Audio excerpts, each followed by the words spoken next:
All right. Welcome, everyone, to the Good in the Head podcast, where we aim to infect your minds in a way that you'll appreciate. Today, I have with me a longtime similar seeker and friend, Curtis Rapp. We've been collaborating and messaging back and forth for quite a long time now. And I'm pretty sure we met on Instagram. Uh, I'm part of a group with like-minded people on Facebook called Impact Theory League. Are you familiar with that one? Oh yeah, that's where I got introduced to Pete Jones. Okay, that's what I was wondering. Excellent. Yeah, so we've known each other quite a while then. I really appreciate you taking the time today, Curtis, to come onto the show. We were talking beforehand. You said that if people want to connect with you, Curtis Rapp with two P's on Instagram.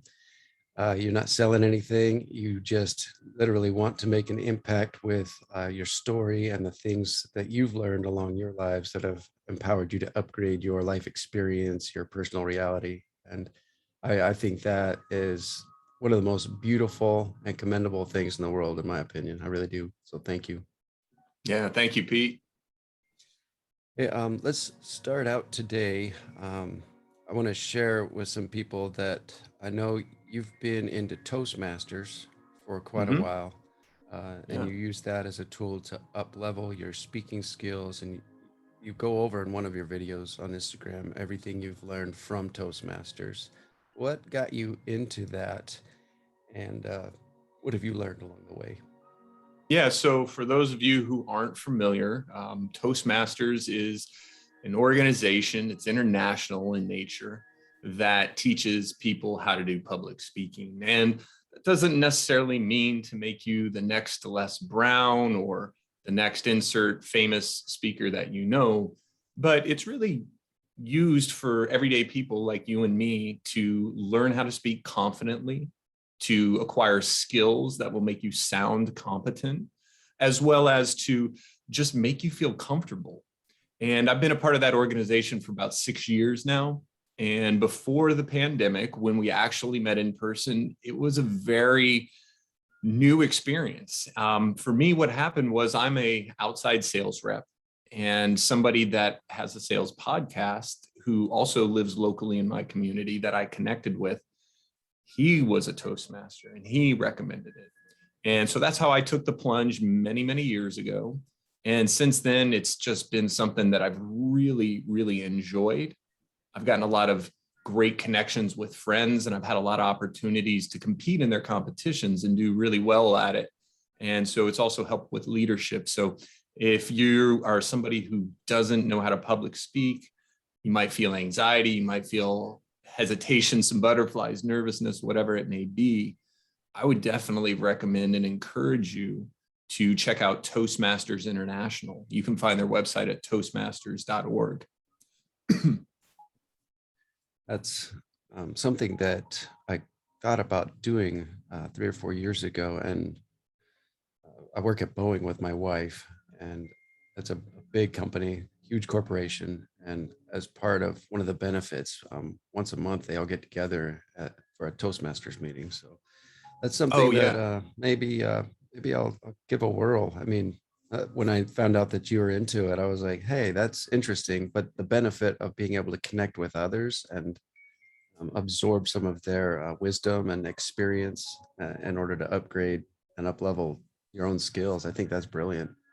Yeah, Pete. I mean, I would highly recommend you can go check it out. All these meetings are open, at least to visitors, so you can check it out, see what it's all about. You don't necessarily have to participate your first time. So I would encourage you, if you've had that feeling, there's Hmm, probably something inside of you saying, I should probably go check this out. interesting. That's a good point. Ram Dass taught a long time ago, the quieter we are, the more we hear. And when we really are able to quiet ourselves inside and listen to that inner voice, usually it's calling us forward and guiding us into a higher version of ourselves. So I like that. Absolutely. It's one of those situations where if you feel uncomfortable about doing something, it's probably something inside of you saying that you should go do it. I agree. Um, before we get into your childhood, your life stories, everything that you've learned along the way that's empowered you so much to help and save yourself and those around you and up level your own lifestyle. Um, you say you're in sales. How long have you been in sales? And what has helped you the most in learning to become a even better salesperson? Yeah, I started in sales right about, I would say it was 2009, 2008, something like that. So it's been 10, 12 years now, somewhere in that vicinity. I guess this is 2021 when we're recording this. So maybe I need to update my math. But frankly, getting positive input from things such as books, podcasts, videos, like my background is IT. I have a degree in computer science. You know, the old joke is that the extroverted computer science people stare at the other person's shoes while the introverted stare at their own. So it's not a very communicative industry, generally speaking. But for me, I got into the sales world and just have read tons and tons and tons. I've listened to podcasts over and over and over and training. And I think for me, kind of the most important thing is not only to listen to it once, but to sharpen the saw. Yesterday, as a matter of fact, I had a sales call, and I knew over the last couple of weeks I'd been a little, I don't know, struggling a little bit. But there was an audiobook that I have. I pulled that up on the drive to the appointment. I just got back into things, and that really made a good difference for me. The sales presentation went great, and I just felt more on top of things. So read, study, and then continually sharpen that saw. That's definitely the advice I would give anybody. And I think that's with any skill, you know, if that's selling, or if that's writing, practice, get around something that'll teach you something new, and then keep integrating it into your daily life. I like that. Yeah. Repetition absolutely begets mastery. What are some podcasts and books that you would recommend to people who are interested in sales? I know Earl Nightingale years ago said something about, salesmen and saleswomen have the potential to make more money than any other field. So Yeah. there probably are quite a few people that are interested, and maybe this will spark something within them to go study something that will alter a trajectory for them and lead them into a life of sales and more wealth and abundance. What do you suggest? Absolutely. And that's why I got into it, frankly, Pete, is I saw, I'll save some of this for my story, but when I relocated to Florida, I saw a very, very different reality for folks in terms of physical abundance, material wealth. And I said, wow.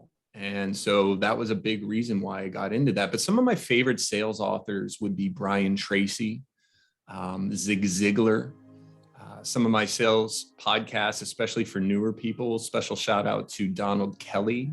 He's the sales evangelist. That was the person that I mentioned earlier who told me about Toastmasters. But just looking over there at my bookshelf, Tom Hopkins, he has great material on selling. I would start with some of those folks, and we could probably connect and talk about more folks, because I literally have dozens and dozens and dozens of books dedicated to sales. So yeah, there's thousands of books out there without a doubt. Awesome. That's really cool. I'm always looking for content to download onto YouTube Red and listen to at work. I'm very blessed to be in a place where they allow us to listen to content as we work with our hands all day long. I'm a factory worker. That's what I do. Yeah. We work on the electrical side for the Apache helicopters. I love the people that I work with, and I especially love the opportunity to download content 8 or 10 hours a day. And I've been doing that for years now, and it is completely transformed who I am as a human being and the way that I interact with others. And I absolutely love that. And for anybody who thinks that they don't have time for that, I mean, once you start, it becomes an addiction. And I highly recommend habituating that as a practice. Just always learn, download, and transform the self that you identify as in your human body, for sure. Let's start with your story. I'm really interested. Yeah. Yeah. So, kind of my story is, I'll kind of work it back and forth now just to kind of set the stage. So, as of right now, I'm 40 years old, about to celebrate my 41st birthday next month. I'm currently living in South Florida, specifically around West Palm Beach. Been here for 15 years. I came down here when I was about 26, young. I had a job opportunity. I mentioned earlier that I have an IT background, and that's what happened. I was working for a company in my hometown of Indianapolis, Indiana. There was an opportunity to take a promotion, and that's how I ended up here. And so in the last 15 years, been married, switched careers, that sort of thing. And to kind of go back to the beginning, I grew up as a young boy, the oldest of three kids, loving household. My parents are still married, so on and so forth. My story is kind of really centered around how big of a home we were in terms of Christianity, religion, specifically a Pentecostal flavor of Christianity. And let me tell you, that has shaped my life for the better as well as for the worse. And so I had a lot of difficulty kind of incorporating that into my life. At a young age, there were a lot of instances where I was like, this really isn't for me, but I didn't necessarily have the ability to articulate that. And being a child, it didn't matter if I could articulate it in my house because they were just going to say, well, you live under my roof, this is what you do kind of situation. And so I really had a lot of difficulty, especially as I would say from the age of about 15 to about 30, dealing with that. So, there's a bunch of stories I could get into, and I think we will, but that's kind of the stage is that difficulty with my religious upbringing, having feelings about it, not being able to articulate them. And then ultimately a big reason, candidly, and I haven't said this really before, but it was in the back of my mind. I was 25, 26 years old when I moved down here.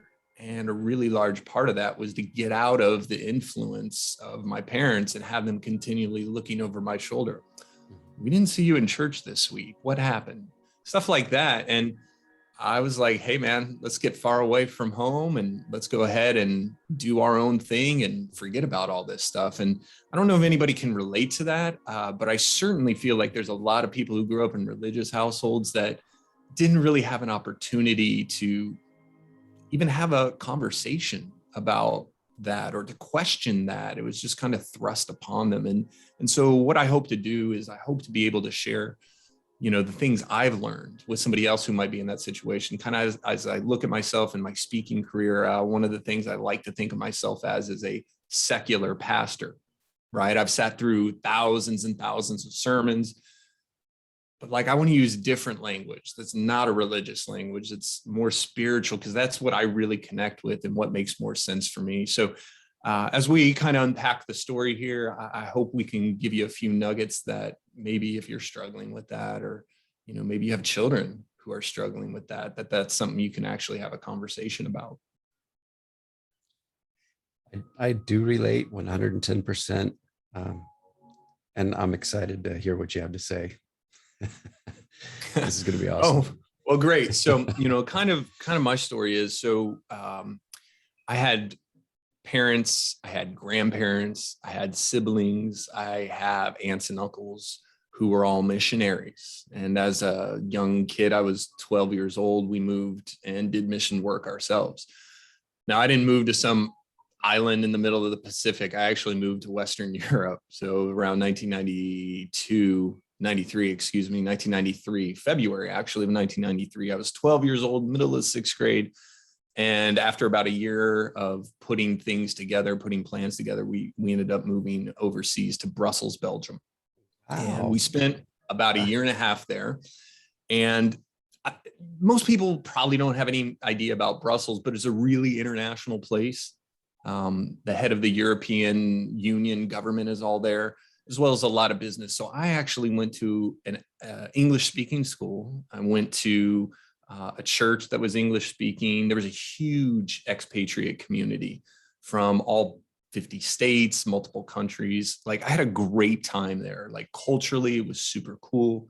We had a French class every day, but beyond that, I had kids from Britain, Korea, like name a country, I probably had kids in that class. And what was really cool, what I really liked about it, and this really set something in me from that young age of 12, 13 years old, we would actually go internationally for sports trips.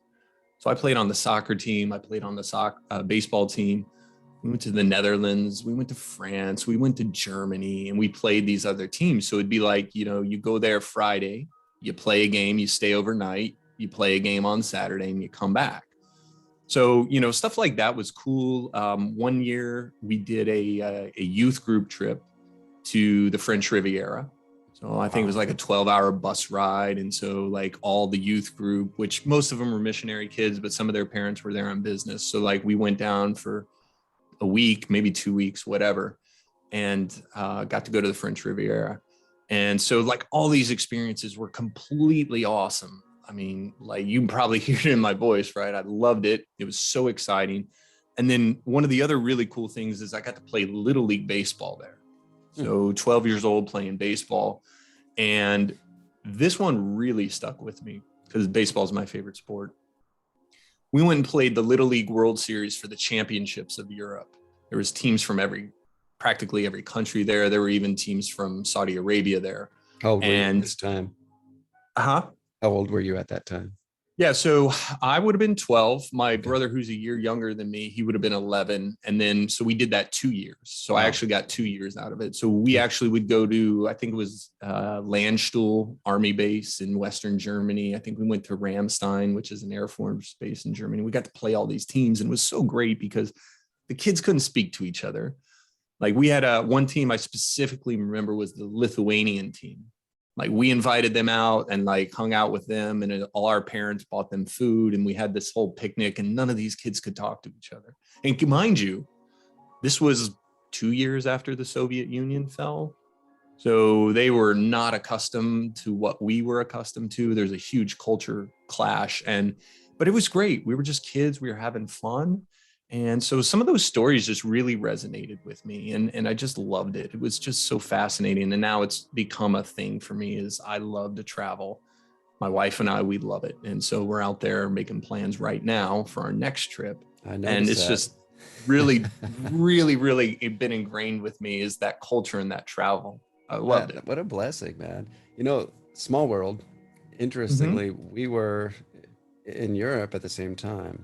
So really? I was raised from the age of 5 in the Mormon church. And at 18, they said, okay, time to go on a mission. And I'm like, okay, Texas sounds cool.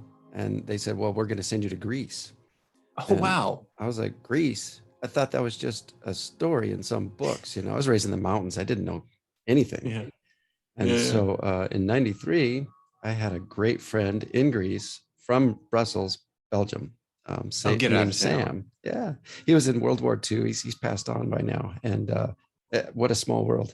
That is so crazy. Wow, that is crazy. That is absolutely crazy that we were both over there at the same time. Obviously, far, far away. We didn't know it, but I'd read your story. I had forgotten the part about your being in the church too. So yeah, we have a lot in common. That's wild because after I got married and we had our first child, we did the same thing. We moved away to sort of get out from under the perception of control from well-meaning parents, and ended up, of all places, in Salt Lake City, where we then stopped going to church. And I was like, what is going on? And unfortunately, we went from one extreme to the other. We experimented. Right. And I say unfortunately, just because really it was the most fortunate experience of all, because it shot us off into an extremely dark period of our lives from which we have benefited every day since, because we sort of had to make our way and create our own reality, our own existence, and our own personalities, identities, lives. So I really resonate with your message. And that's why I was so excited to hear what you learned. Yeah. Yeah, no, that's fantastic, because what you said was really key. It was I think you said the perceived overbearing of our parents, however you said it, but you're right. It's perceived. Like, I know my parents loved me. I've always wanted the best for me. I just didn't want what I was experiencing, what I was perceiving. And I think that, you know, as you described it that way, that's the exact appropriate way to describe it, because everything we do is perception. Is all based on how we see things. Absolutely. And based on the stories we tell ourselves, based on the experiences we had and the interpretation of those experiences is what we come up with. And without a doubt, it took me a long time to learn that. And I mentioned earlier from the ages of 15 to 30. And so let me kind of dive into that, because during those ages, you know, my story was kind of like I had everything given to me. I didn't have to work hard in school necessarily. I made good enough grades. Fortunately, I was blessed to have parents who were able to pay for my college. I left with no debt. But there was just something that didn't sit right. You know, after we'd come back from Brussels, I went to a Christian high school, and ultimately I ended up choosing out of my own free will to go to a Christian college. And with all of that around me, it was just overbearing on me. In high school, I had a lot of behavioral problems. If anybody from high school were to watch this, they might laugh, because I had a lot of problems. I was there from 8th grade to 12th grade. I was suspended from school 4 out of the 5 years. Lots of stuff, but it was all just like, in retrospect, was it because maybe you were repressing all these emotions and unable to really express yourself? What was going on there? Yeah, I think it was because I was I felt controlled. Yeah. And I was like, you're not going to control me. This stuff you're pushing on me, I feel like is bullshit. So there's a story. I was 14 or 15. It doesn't matter. But I was at the church camp for the summer. So you go there for a week, you stay in these dorms, and you do all this church stuff. And so the denomination of church that I come from, they do the whole speaking in tongues things. They do all this stuff. And, you know, kind of like it's the same thing. Every service, they play the music, and then it's fast and it's up tempo. And then they like slow it down. And then they're like, all right, come upon us, Holy Spirit. And then somebody speaks in tongues and so on and so forth. And me at 14 or 15 years old, I was like, this is just emotional manipulation. Like, this doesn't resonate with me whatsoever. And it's the same thing all the time. This is just a bunch of phooey. And so I decided I was too smart for this. Like, I didn't want any part of it. But darn it, I still had to go. And so if I still had to go, people were going to know I was unhappy.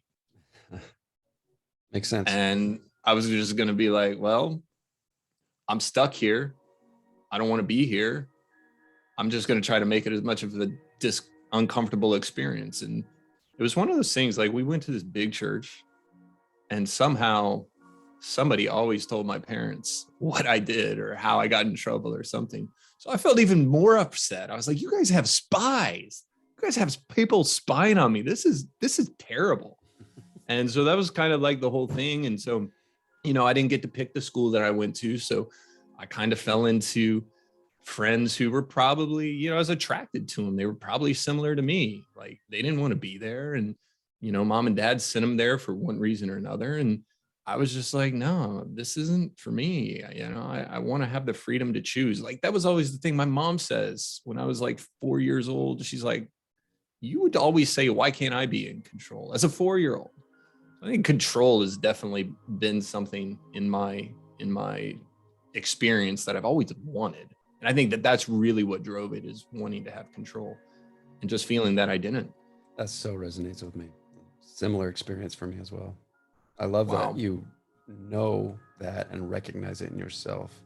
I'm just barely now figuring those things out for myself. You know, like, I'm at a point in my life where I'm just about 50, and the whole control thing really bothers me. And I have a hard time refocusing on what I'm trying to create, rather than being angry about the government trying to control things, or church people, or religion, or anything. Control. Yeah. Let's all be individuals. Let's all be different, unique. You know, I love that. That's how consciousness up levels itself through its creations and informing itself better. You know, I don't know. That's and just I my think, opinion. and I think finding all that control just really takes all the attention off of being able to create things. Yeah, absolutely. I'm so preoccupied with that. And then, you know, I fell into a situation where, you know, things came pretty easily. And then as an adult, and I wanted to change my career, like I felt like I got punched in the face, because sales is the ultimate meritocracy. Like if you don't sell, you don't have a job, you don't feed yourself. And so when there was adversity, I didn't know how to deal with it. Like I hopped from job to job to job. And like I was one of those people who didn't have a direction. And so during that time, I just, that period of 15 to 30, let's say, and more so in the later 20s, because I could actually articulate a bit, I thought the world was going to beat a path to my door. I thought the world owed me something. I thought that I was just going to show up on the scene and I'd be hot shit and that things would go great for me. And let me tell you, that ain't the case, because there was a lot of difficulties, relationships, career, mainly those, but like those are pretty much everything to me. My health and wellness, really, I started getting into that in the last 2-3 years and being serious about it. But like, it was really hard. It was really hard. Well, how did you learn how to begin dealing with the anxiety or the darkness or depression or the frustration, the anger, the bitterness? I mean, we all got to learn eventually to navigate those things within ourselves. What did you do? And what did you learn? So my story was this, like, basically all the religious stuff, the Christianity stuff, like I was so closed off and resentful for it. Like it didn't create any space in my life to even think of that as a possibility. And not that per se, but what it represented. So in my world, it was like this. Jesus was the answer for everything, and you needed to pray and, follow the rules and all that stuff. And I was just like, no, I don't want that. But like, what that also can represent is that can also represent doing things and habituating things that are going to be helpful. So I kind of look at it like this. I think it's Proverbs. That's the one that tells you how to live your life. And I can go back to that now and say, wow, there's a lot of wisdom in this. Whereas 10 years ago, I'd have been like, that's just a bunch of Bible BS. But now I can read it with a new set of eyes. So what really, to answer your question, Pete, is like, I got over myself. I got over the fact that, you know what? I think I know everything. I don't know everything. Maybe I can see this in another way. And quite frankly, what really helped was I got around a different kind of Christian guy. Now, he had his own personal faults, his own leadership faults, his own boss faults. Like, we could have like a 3-hour conversation about what I learned not to do. But one of the things this guy did was he represented a different kind of Christian, somebody who was accommodating, somebody who understood you didn't have to be perfect. And he turned me on to some different sermons that I kind of looked at from a different light. So those 10, maybe 15 years where I was totally closed off, where I wouldn't listen to it, where I was like, this is terrible, controlling, manipulative, all these things.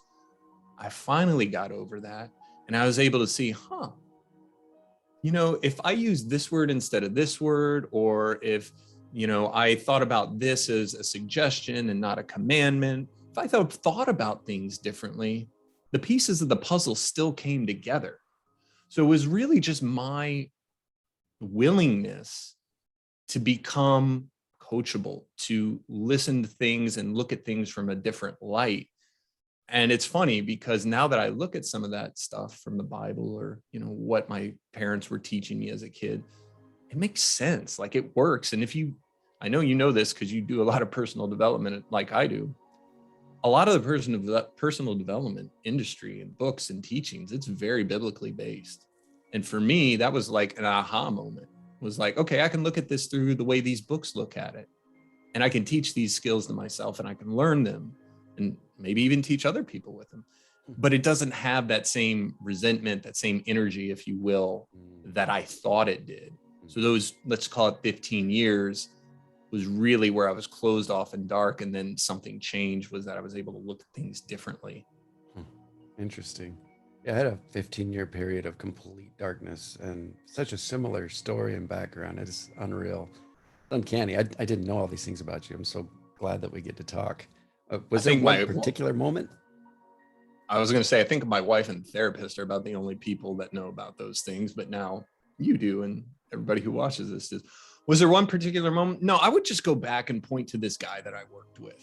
Kind of the story was, this was in the years that I was job hopping. I would like last 6 to 12 months at a job. Like if you go from 2012 roughly to 2016, 17, that period of years, like I didn't stay at a job for more than 12 months.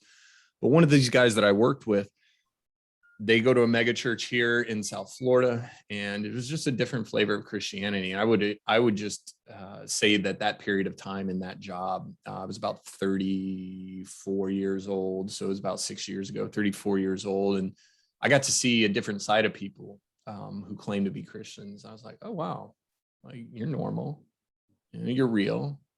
You're not perfect. You're not expecting me to be perfect. You're not expecting me to be like laser focus on Jesus and nothing else comes into play, like a family and emotion, like none of that comes into play. Like these people were real people. And there was a number of them who were that way. I think it was like 5 or 6 of us that worked there. And I was the only heathen among them. So it was definitely a period in time where I was outnumbered. But I definitely learned, hey, there might be more to what I was taught. I may have experienced it in my mind. I may have made up a meaning that wasn't entirely true. Let's kind of sit back and see if there's something that I can glean. Like that was the kind of the time where some of that intelligence of youth, and you'll be able to appreciate this, you get to a point where you think you know everything. And then somewhere along the way, if you're doing life right, you realize you don't know anything.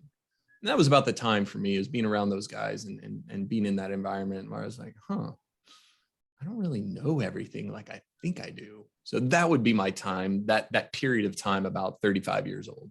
So swallowing your pride and realizing that the ego needs to be transcended in some way in order to re-identify as a learner. And at that point, 35, that's actually a really good age, especially for an extreme sort of a background in which you were made to fit into a box.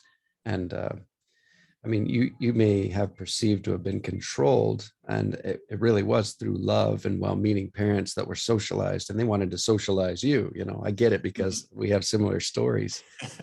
But 35 is a great age to begin a new life and to be almost reborn, if you will.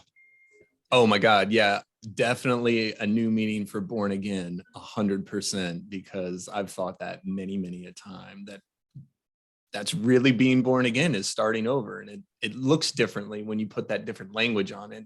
And for me, being a speaker, being trained in that, being a seller, I talk a lot. I also ask and listen, but like language is crucially important. It's funny. My wife is English is her second language. This woman is better at grammar than I am. She probably has a bigger vocabulary than me, but I just know how critical language is. And that goes to tell the story that we tell ourselves. Everything's based on how we interpret things. People, one of the mentors that I've had over the years, people are meaning making machines. And when that started to get into my head was this early 30s period. And I was starting to have these aha moments. Meaning making machines. What does that mean? Well, it's the story I tell myself about what I experienced. And if we go back and, they say that up until about the age of 10, there's a handful of events in children's lives that really define them. They make up some kind of meaning about them, and then they live their life based off that. And one of the exercises I've done at workshops is finding out what that event was before I was 10 years old and looking at making new meanings about it. It's worked for me. That's awesome. What else has worked for you along the way? What skills have you developed? What attributes have you acquired? What characteristics have you consistently upgraded in order to get to where you're at now in life? I like that one because that calls for me to do some self-reflection. So the first thing that comes to my mind is journaling and keeping a journal. Every morning, and it's not within arm reach here, but every morning I have a journal, kind of a day runner, if you will. I know what my appointments are and my top items are, but it's also been really useful for helping me get what's in here on the paper, which helps crystallize that. So definitely journaling has been a thing, but also being in a situation where it's kind of like an opportunity to start again. I felt like I've rebooted things a number of times, which has given me that perspective. Okay, like I stopped this. Let me kind of look in the back and see what lessons were learned from that situation. So reflection, journaling, that's really been useful. Meditation to a certain degree has been. There was a month last year in 2020 during the pandemic where I did like 45 minutes every day. I did a video on YouTube, not YouTube, on Instagram every day to kind of talk about it. So just challenging myself as well, realizing that I don't have to be perfect. I never will be perfect. And that aspirational thing that I had in my mind, like you got to get it right from day one. And frankly, Pete, that's held me back still to this day, is that I haven't put out content because I'm like, oh, this won't be good enough. And not for other people's consumption, but my expectations about myself. So it's like checking my expectations too. I mentioned earlier that I never really had a lot of adversity in terms of academics or athletics.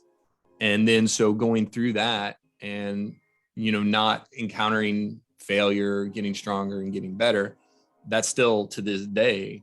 And I'm kind of putting it out there to put myself on the record as saying this, because hopefully, not hopefully, I want it to change.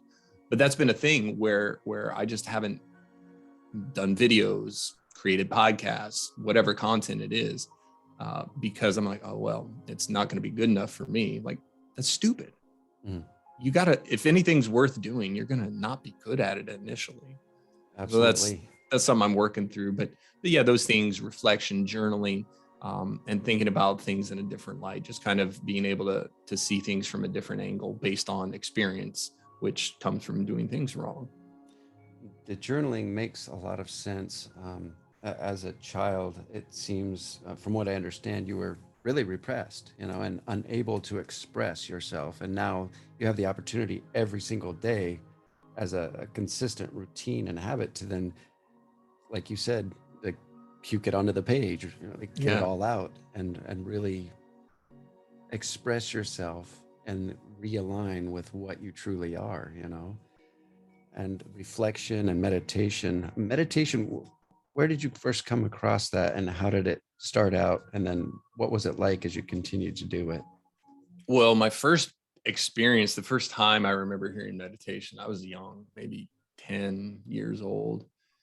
And all I remember is my mom talking about that was new age, and new age is not what we were about as a family. All of the devil. Yeah, of course. Yeah. Of course. And so fast forward to being an adult, I picked it up from some kind of social media group or book or something. I really don't remember, but they're easy to find, find on YouTube, and there's tons of different ways to meditate, quote unquote. So for me, like what I did when I mentioned that month-long challenge I did to myself, I did about a 45-minute body scan where you just kind of focus on different body parts. And that's what I did every day for 45 minutes across that month last year. So that was my experience with it. It was a guided meditation. It's like a yoga nidra or something, or? No, it was literally some clinical med student from like Massachusetts, UMass hospital system, just taking me through it. Like, it was really boring, but it was good because I hadn't really sat down and forced myself to do it. And some of the benefits were just clarity and relaxation, and relaxation of my mind, clarity, being able to sleep well. There's been times, man, during that period I was talking about earlier where I was hopping from job to job. So I got a Fitbit. I still wear it, but my story involves a Fitbit. It was December, I think it was 2014, or maybe it was 15, I don't remember. But nonetheless, there was a 6-week period where every single night, at least 6 nights out of the week, I would be awake from 1 hour to 3 hours in the middle of the night. I'd never meditated before, but there was mental issues, anxiety, just my thoughts would never stop. I'd hit the bed, wake up, and then, oh my God, how do I stop this? I'm sure other people are out there, but anyway, meditation has helped with that. And from time to time, I still struggle. But the cool thing is, based on what I've done in the past and the experience that I have, I was like, okay, this means I need to meditate more. right? I'm able to self-diagnose and I'm able to short circuit that, where previously, as I said, it was a 6-week period. It might be 1 or 2 days, maybe three days now. And so that's the beauty of doing this work, is that you have the experience when this stuff comes back up, because I thought it would go away forever. No, it doesn't, does It's it? like muscle It memory. comes and goes and comes and goes. So Emily Fletcher was a guest on Impact Theory, Tom Bilyeu's show. And that's when I started meditating finally. She convinced me to try it out. And I had been What did she fighting say? for years. What was it? The entire audiobook that I bought after watching that interview has about 9 or 10 chapters of all the reasons why people ought to, including like you're talking about, emptying yourself of all the stress and cleansing your soul, and being able to listen to that intuitive voice, better sex, up leveling your immune system, which is important right now for a lot of people, Yeah, especially. There are definitely. nothing, chapters and chapters of benefits to meditation. I'm like, okay, damn it. Finally, I'm going to do this. My mom had been telling me for 2 years, you need to start meditating, and I'm like, I was fighting it forever. And then after I read that book or listened to it at work, I started, and wow, totally transformative. I would add to that, one of my triggers where I know is when I'm spending too much time on my phone just scrolling, like seeing that and thinking about, oh my God, they have the perfect this, the perfect that. Like, social media is a freaking highlight reel. And I have to tell myself that every day. But I notice that too, if I'm on social media too much, I get that feeling, that anxiety, if you will. I don't want to talk in clinical terms, but that's kind of the word we use nowadays to describe that feeling. And boy, I don't like it. I don't like it at all. With coming, see, expectations, comparisons, judgments, criticisms, all of those things are associated with social media exponentially, and it continues to gain momentum and controls our inner world. I mean, Right. we are the composers of our inner world, not social media, unless we allow it to be. And I've allowed it to be. All of us have, to a yeah. certain degree at some point. And it's one of those things that it finally, it reached a point where I was like, this isn't good for me. Like, all the arguing, that all aside, but like what you said about the comparison, the judgment, all those things, those are all happening internally. They're happening in the blink of an eye. And instead of having a conversation about them with your partner or somebody like you and me, like, I don't have anybody to tell that to. It's just like I'm internalizing it, and the chatter never stops. And it's just one of those situations where it's like, I didn't even know this was happening. I didn't even know that I was feeling this way. And somehow, some way, I made the connection when I took myself on a mandated detox from it. I was like, wow, I have a little bit more internal bandwidth now. I like that. Interesting. The detox, how long did that last?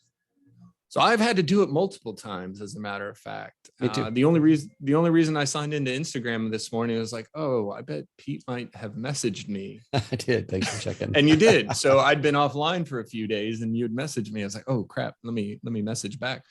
But I've put it on for a week. I've put it on for 30 days. Like, I would love to not use it. I would love to not need it, but there's so much good stuff out there. And it's really just a matter of being judicious.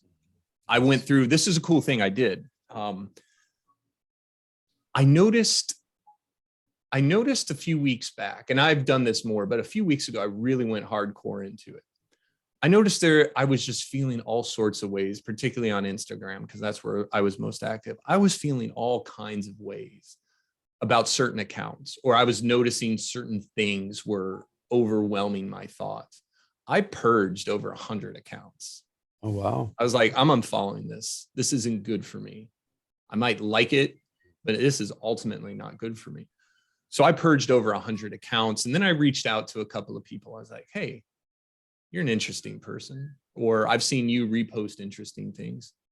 Why don't you just randomly tag me on some of your favorite accounts? Just to, stir the pot up a little bit.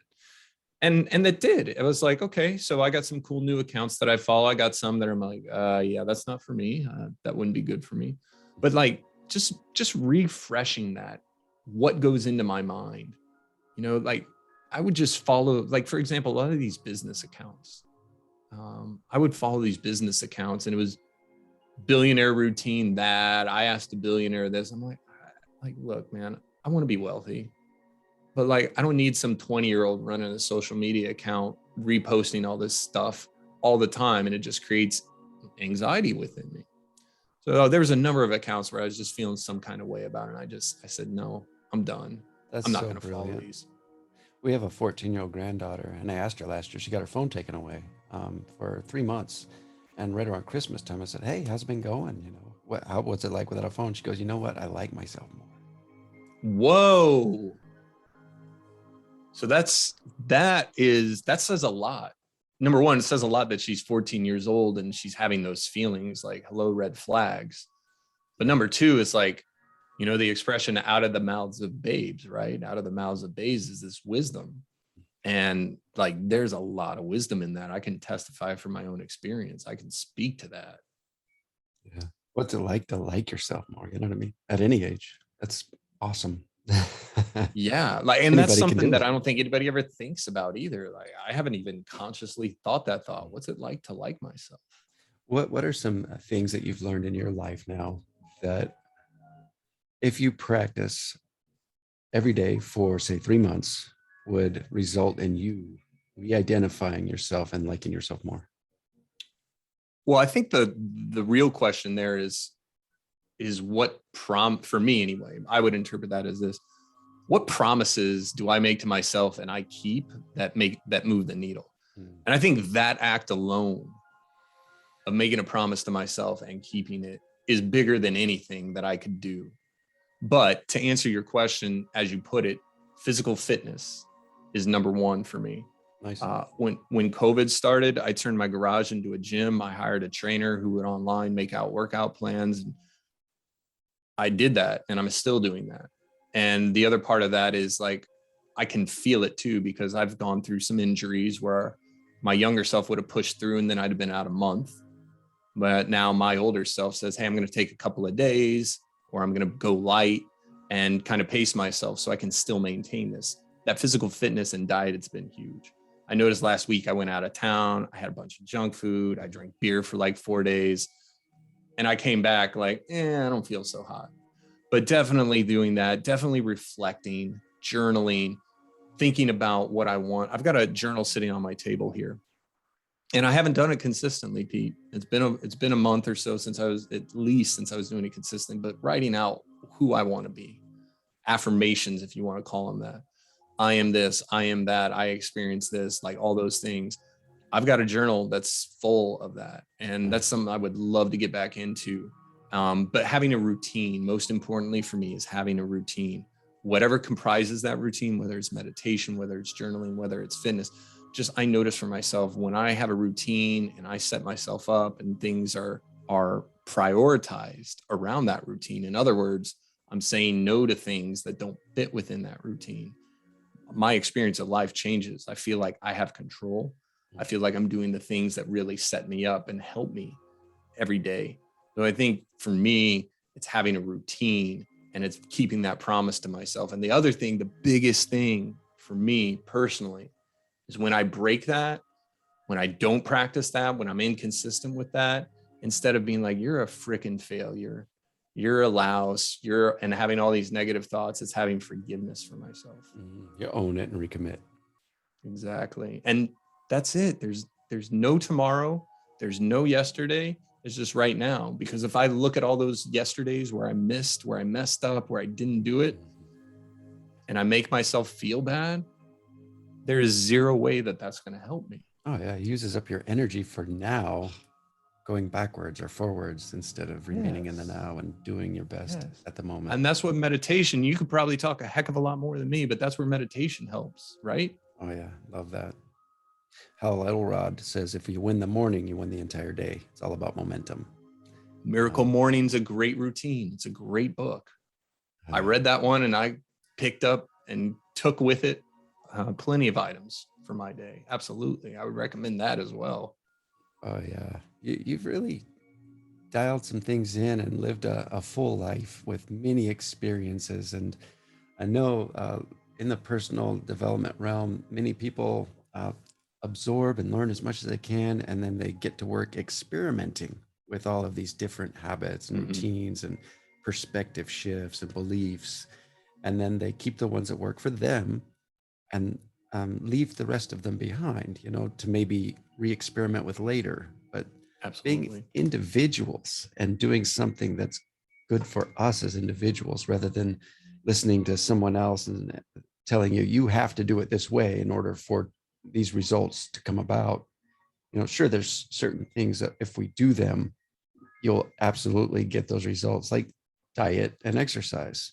You want a healthy body and mind, look at your diet and exercise. Nutrition is huge in Yeah. curbing inflammation, alleviating depression, anxiety, and all Mhm. sorts of illnesses. Your nutrition plan and your exercise routine, how often do you do that? And how have you learned to, when you go out and have fun and eat crazy and drink the beers and feel like crap, get back on the course? What's Yeah. most helpful for you? Well, accountability, number one.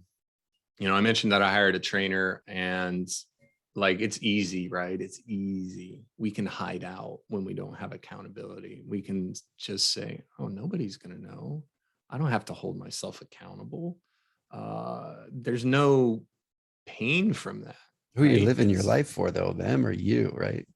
exactly. So for me, accountability's been huge. Like, my trainer text messaged me this morning. I'm going through an injury right now, and we did a kind of alternate thing. He was checking in on me this morning, and I was like, "Hey, man, this is what I'm down for today." And so afterwards, we'll go do this. But like, up above my board, I have this up above my desk, I have this vision board in front of me, and there's a picture of a really ripped dude on it. And I have to look at that every day and be like, am I moving towards that, or am I moving away from that? And so that has helped. But I think number one thing is really accountability externally for me. There's different forms of accountability for people. But to talk about your point earlier, you mentioned that we take some of the things and we leave behind the rest.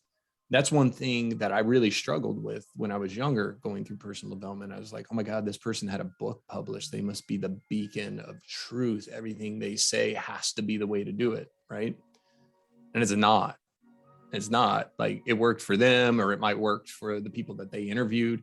But ultimately, the whole point of these books is, like you said, experimentation. Find out what works for you. There's no magic bullet, right? So we have to figure it out for ourselves. And it's development, right? Development, it's over time, it's a process. And as much as I might like, and as much as my expectations might need to be adjusted, the world doesn't beat a path to my door. Or, as I said earlier, it's not going to happen immediately as much as I want it to. So it's a development. And so that's one of the things that I learned, is this accountability. For me, I'm in a mastermind group for my sales career. Every Friday, I got to show up and have something to say, something to show for it. And I've noticed that it might be 4 o'clock, or it might be, 2 o'clock on Friday, ready for the weekend.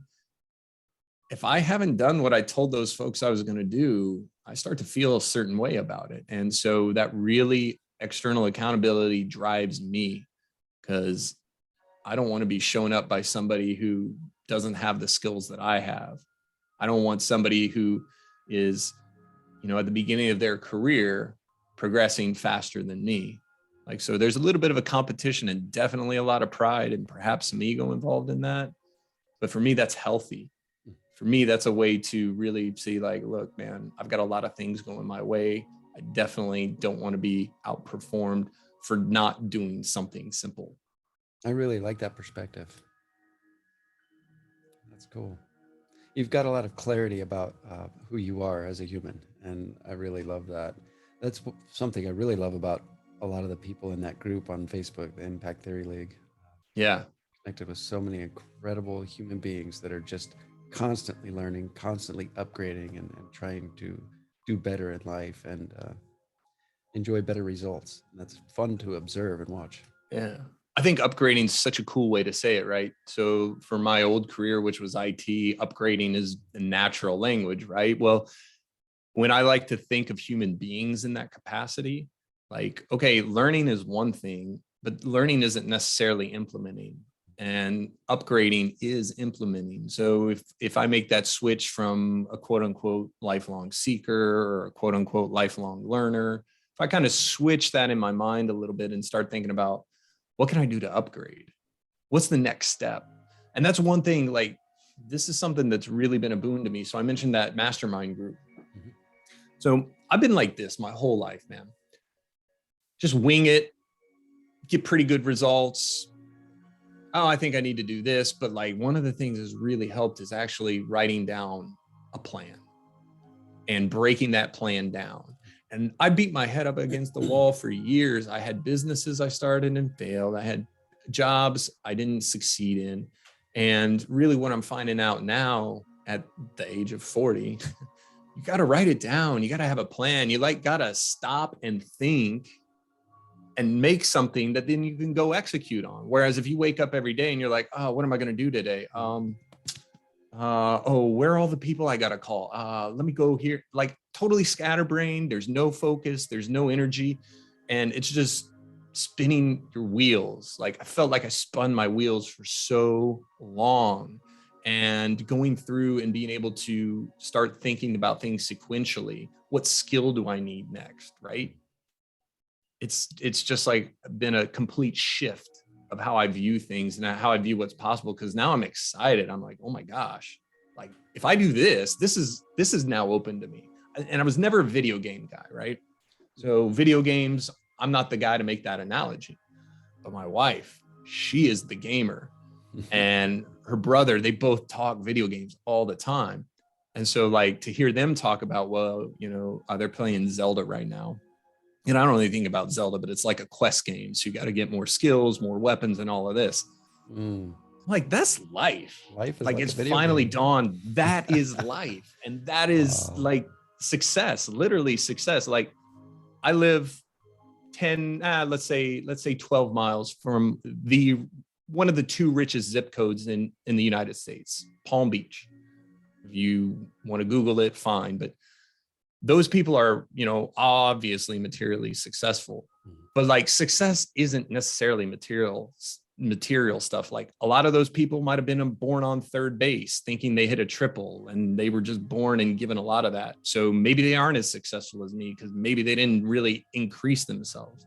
But if I think about this, like, yeah, I have a bachelor's degree and this and that, but like, okay, so what can I do from 40 to 41 that's going to move me? What can I do from 40 to 45? Like that way, that is success. And that's a new concept for me because I used to look at those people out on the island and be like, that's what I want to be. That is success.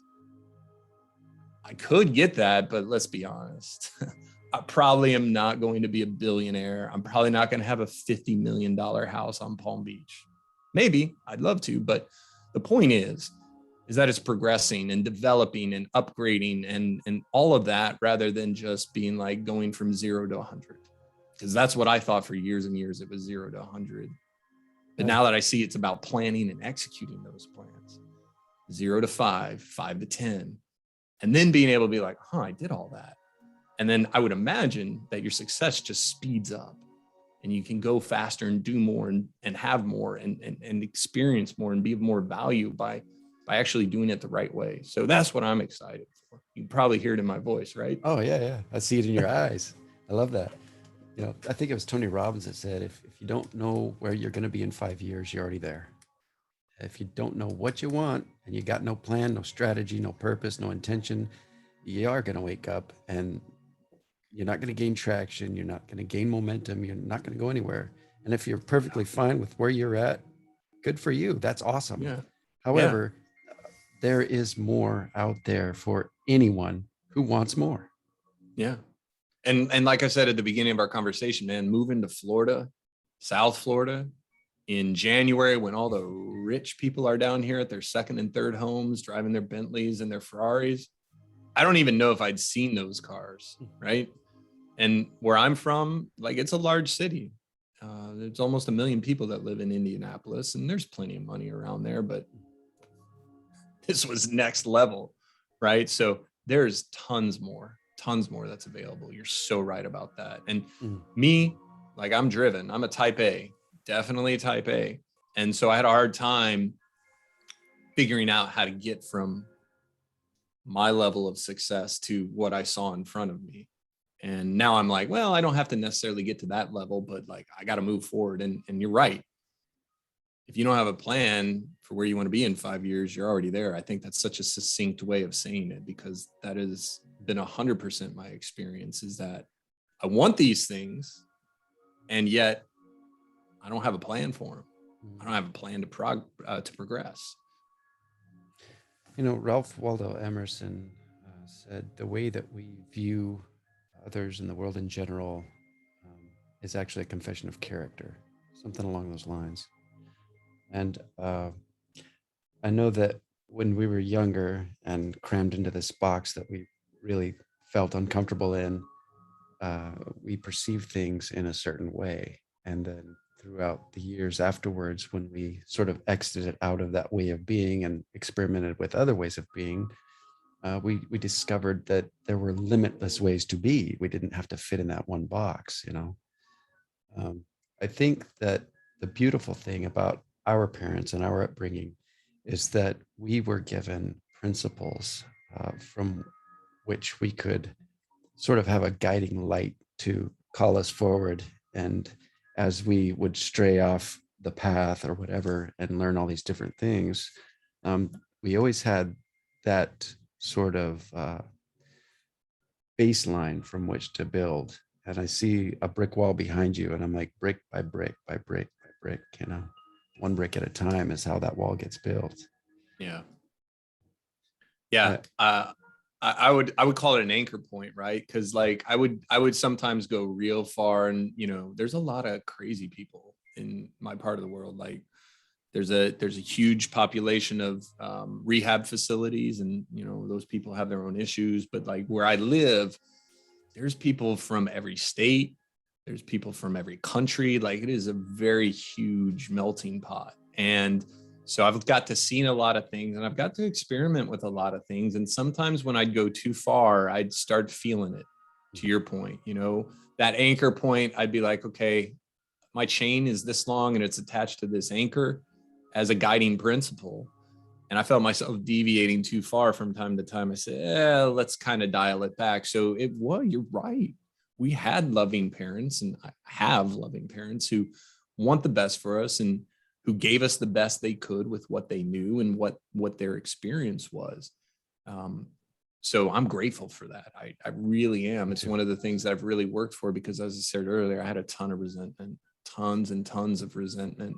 And I moved 1,000 miles away from home as part of that, as a big part of that. I'd like to suggest that that anchor point isn't religion. It's actually love. Yeah. Yeah. And I experienced it, and you probably as well. You know, we experienced that as being controlled, whereas like they were trying to love us and trying to give us how they knew love and how they expressed love, and through their framework for it. I've obviously selected a different framework for myself as well as you, and it works for us. But like I said earlier, the language that I can use now ties in with their framework. And it just is something that, as somebody who went through the dark times, went through the frustrating times, went through the times where there was a lot more of this with my family, I'm really grateful for it, because where I am now, I can really look back and say, wow, like there's a lot of growth that's happened. And at the end of the day, if you're not growing as a person, what are you doing? I think that that's what life's all about. Now, coming from such an extreme religious background, did you find yourself hyper judgmental and critical towards yourself and others in general for all those years? Oh, yeah.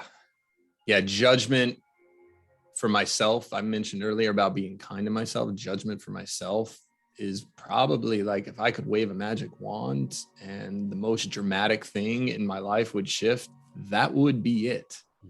Is judgment of myself and having kindness and compassion for myself. If I waved a magic wand, that would be the most transformative thing in my life. Judgment of other people. Let's just hope I don't get karma come back on me for all the judging that I've done in my life. I really hasn't, that didn't benefit me in any way, shape, or form. It made me feel superior. It made me look down on others. It made me think that I knew more than I did. And like, all of that's come back to bite me.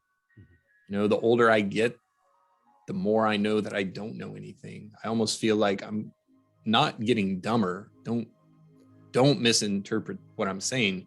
But what I'm saying is this: there's a point in your life and point in my life where I realized I didn't know anything at all.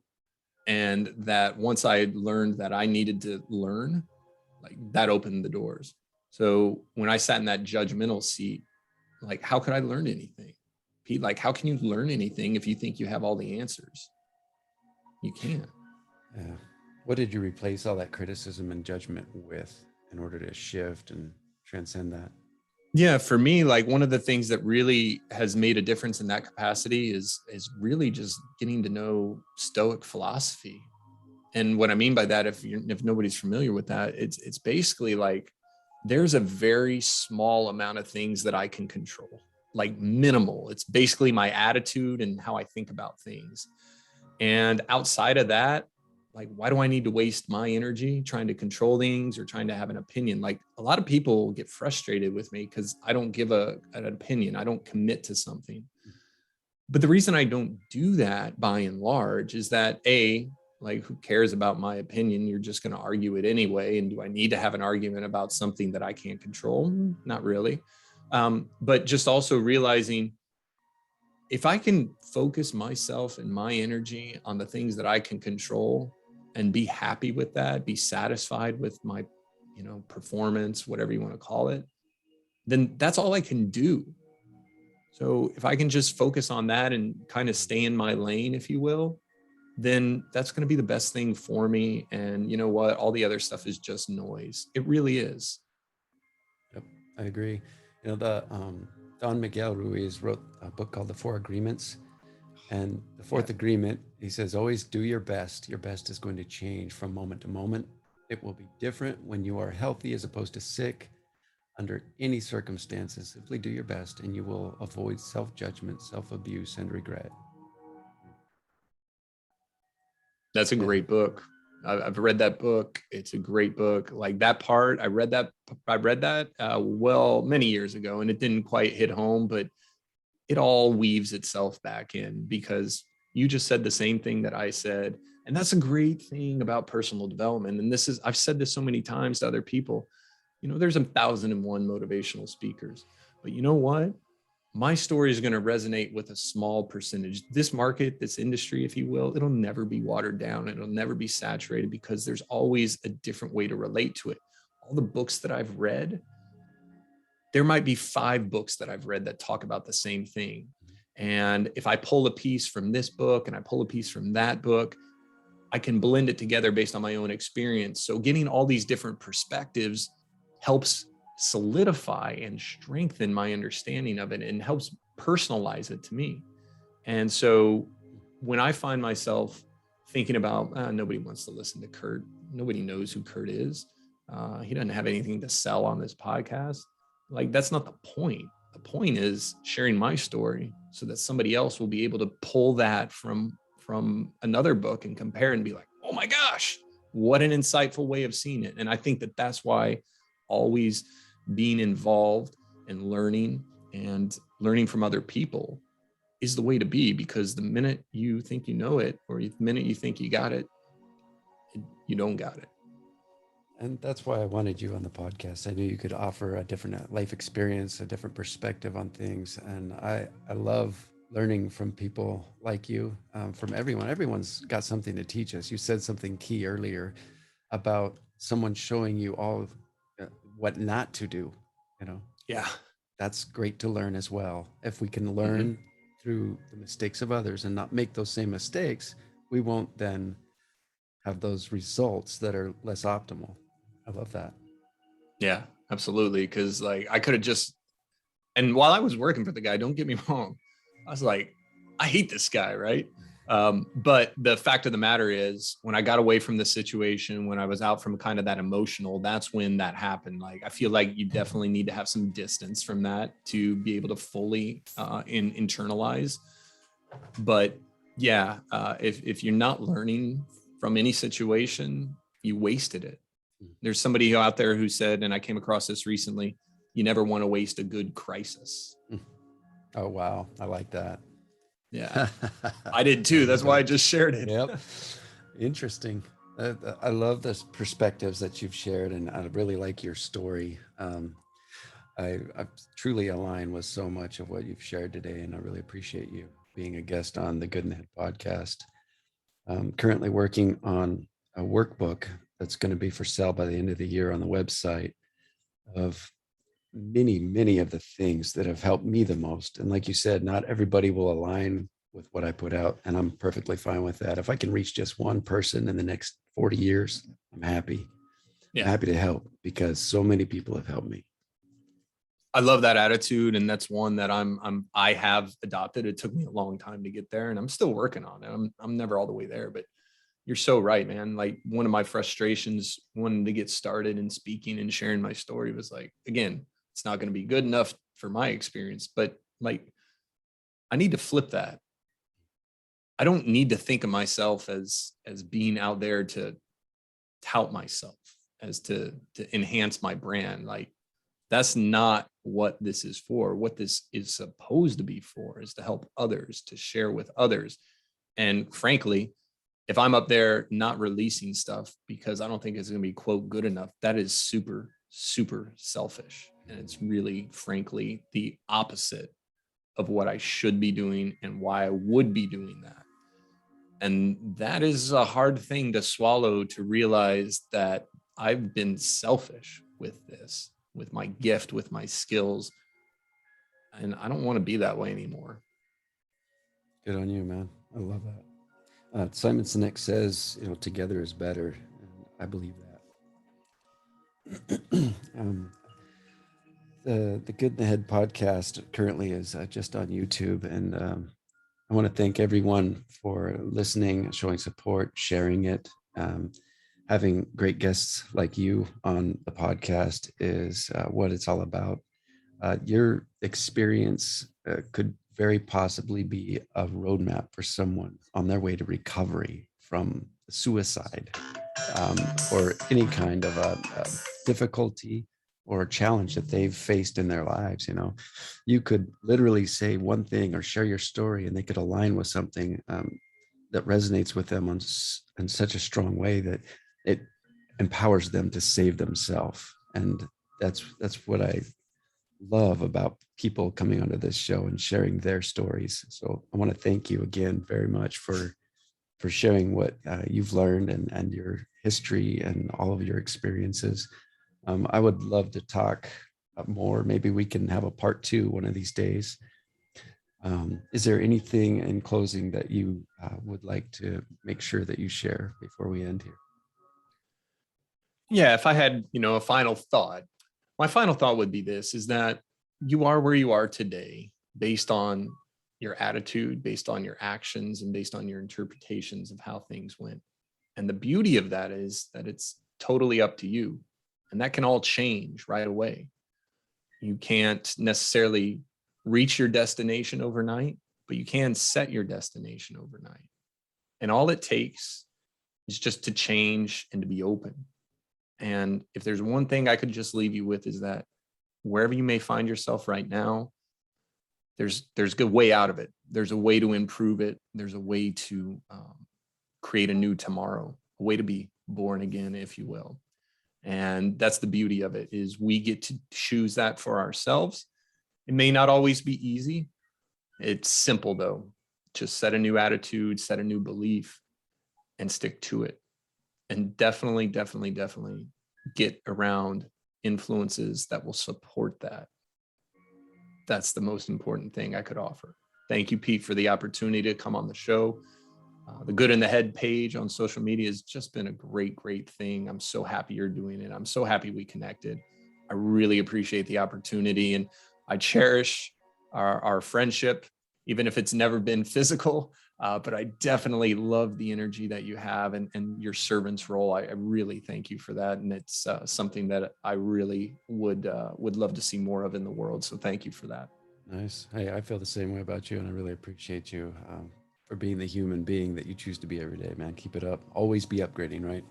Yep, always be upgrading. Thank you, Pete. Thank you. All right, brother. Hang on just one moment.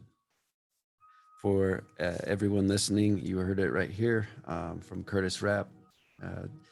I hope that you enjoyed this interview, that you got as much as I did from Curtis, and that you are able to not only learn but implement many of the things and practices and strategies and tools that he has discovered and used. And at any age, anybody can do this. All that you could ever dream is available as long as you do the work to begin getting there and getting the momentum and ending up where you want to be. So, best wishes, much love, and thank you for listening to the Good in the Head podcast.